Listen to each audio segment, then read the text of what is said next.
So, Captain Eric Jackson, ERICJACKSON, DeKalb Fire Rescue. About 6:40 this morning, Fire Rescue received a call to the 2500 block of Appomattox Drive here in Decatur.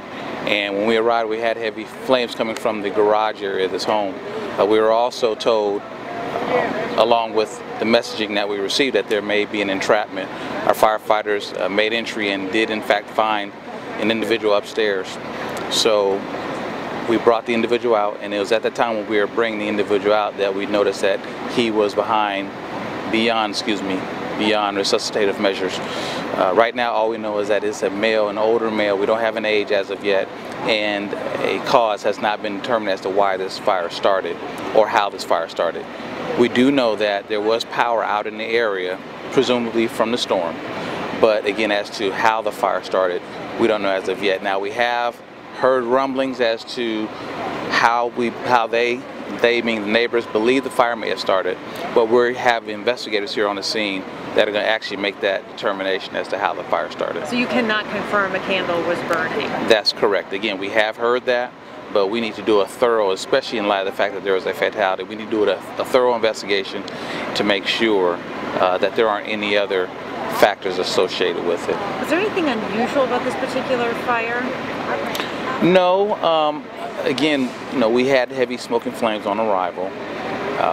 Firefighters made entry, and there weren't any issues that we had in fighting the fire. We had water. Immediately we had water on the fire, and there weren't any other hazards, or there wasn't any homes on either side of the home that were in danger. So nothing that we could see that hampered our efforts, and nothing that we know of hampered our efforts in getting into the house. He was unresponsive with you people from the house? Yes, and a lot of times, we'll go into a house and we'll make a rescue of someone.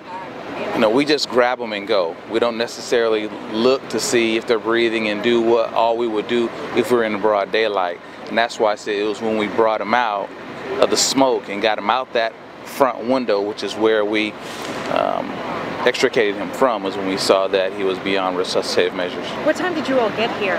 We got the call approximately around 6:40. We got here in less than 6 minutes. So a pretty good response time for our firefighters, but unfortunately we didn't get here fast enough. So talk to us just about smoke inhalation and how quickly that can take a life. Quickly. Literally a couple of whiffs of this bad toxic smoke, and it's enough to incapacitate you, and for a prolonged period it'll just really just overcome you, replacing the oxygen in your body. So it doesn't take very long, and that's why we tell people to make sure they have a good working fire escape plan, because the sooner they get out of that environment, the sooner they can get away from that toxic smoke. And I know you haven't made a determination yet, but we've been reporting for days that half DeKalb County is without power. Yes. So there's very likely going to be somebody tonight burning candles because they don't have power yet. What do you say to them? Let me tell you something. Not only is that the message, but the message is about portable generators and carbon monoxide poisoning. To be careful, with your generator. Leave it outside and make sure it has plenty of ventilation. As it relates to you not having power, certainly make sure that you have a working smoke alarm.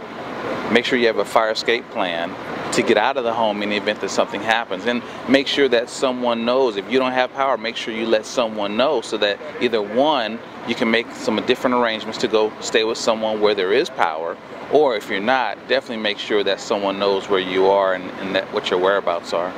So again, it's really a sad thing. I mean, we just had people who experienced a loss from Hurricane Irma, and now someone's experiencing a loss of a loved one because of a fire.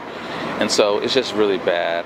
So it's just one of those things where we just impress upon the people to be prepared. Emergency preparedness, just as for a storm, but it's also for a fire emergency too.